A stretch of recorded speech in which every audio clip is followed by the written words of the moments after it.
رسول الله صلی الله علیه وسلم والذي نفس محمد بيده قسم می دی د الله په ذات باندې چې زما روح د ده په لاس کې ده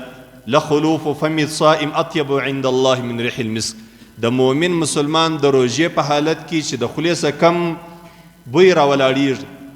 دا بوی د الله تبارک وتعالی په نیز باندې دونه محترم دی چې در مشک ولا محترم دی مشک بهترینه خوشبو ده په دنیا کې ډیره ګران بها ډیره قیمتي خوشبو مشک ده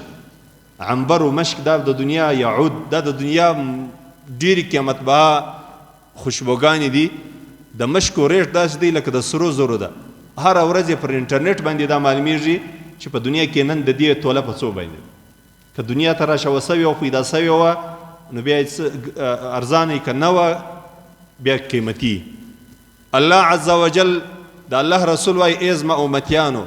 ما دې په خپل رب باندې قسم می چې دا ستا د خولې بوی الله عز وجل ته در مشکو در خوشبو لا هم ډېر محترم دی د دې خبرې څه معنا ده د دې خبرې دا معنا ده چې دونه بهترین عبادت کې مصروفه یې لکه روژه دا روژه مه خرابوه ستا د خولې دا بدبویي له الله ته در مشکو ډېر خوند ورکوي د الله په نیز باندې ستا د خولې دا سوړ بوی چې ستا د لوږې څه د تندې څه ستا د خولې څه قسم بوی راوځي د الله عز وجل په نیز باندې دا له در مشکو بهترینه ده ای مؤمنه ای مسلمانه د خپله روژه په پالتو شیانو مه خرابوه په بدنظرۍ باندې یا پر فیسبوک باندې یا پر نورو شیانو باندې د خپله روژه مه خرابوه او د الله رسول صلی الله علیه وسلم دا خبره دونه مضبوطه کوي ګوري رسول الله دی